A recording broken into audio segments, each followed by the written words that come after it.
Magis afternoon, everyone. So today we are going to have our webinar entitled The Performativity of Womanhood. So I am Indira Sharmilata, And I am grade 7 Caserva. and today we are going to discuss two integrated dimensions of womanhood. In my research, in my philosophical research essay, I claim that womanhood is reduced when women performs the duties of men. My first point is talks about the gender fiction. The fictionalist view says that gender is a shared story.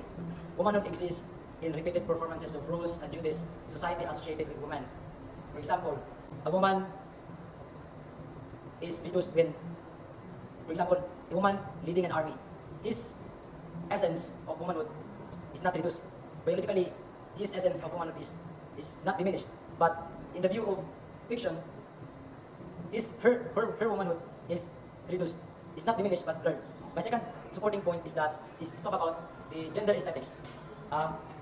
Gender, like womanhood, is not fixed by biology alone. It talks about the social construct, like how women present themselves, like how they dress.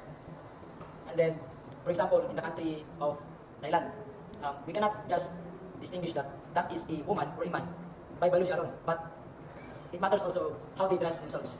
My third point is that womanhood is temporal. Gender is like a melody. Imagine a rhythm. Like, for example, if a woman is doing a heavy labor just once, it does not mean that her womanhood is reduced. But if he did it daily as her lives, for example, he did it and the heavy labor as her in her daily lives, it means that her womanhood is not somehow reduced but blurred. So, in my claim, I have three supporting points that womanhood is reduced through gender fictionalism. Second is aesthetics, and then third is gender womanhood is temporal. So that's all.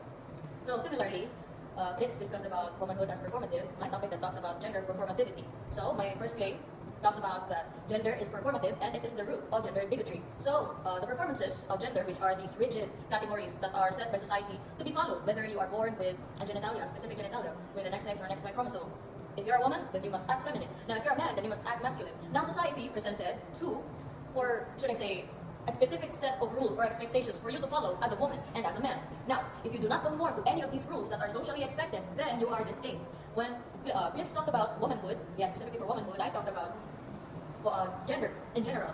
Men, women, heterosexual, homosexual, and it basically applies to everyone. My research is universal. So it is similar in a way that our studies addresses about performativity, gender as performative, and these performances can cause serious abuse and are prone to gender domination.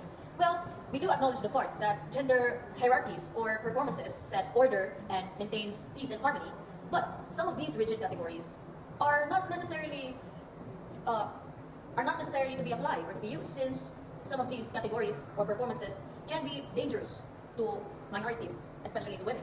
Well, example, women must submit, women must be pure, and overall, women must be soft. So what does this imply? Now, if a man is assertive, or if a man leads, and if a woman submits and it is pure, then what does that imply? It means someone must be under and someone must be on top. Well, the main point of me and Clit's research essay is that these performances do not advocate for equality, but rather multiplies or breeds gender bigotry or social hate. In my introduction, I talk about the essence of womanhood, but in my claim, I talk about the existence of womanhood, that we cannot just distinguish a woman through biology alone, but it matters through how they present to themselves, how they dress, how they act, and then how their rules. So it talks about matter of gender fictionalism, and then aesthetics, and the repeated acts of being a woman.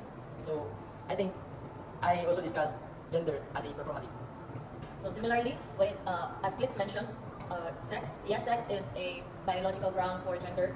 Yes, we do acknowledge that. But however, sex is not enough for justification for one's identity and for one to be rejected or to be socially accepted. Yes, sex is the reality, sex matters. But we are talking about gender and how it is applied socially, anthropologically, and most of all, philosophically. I think that's all for now. Thank you, and see you around next time. Yeah,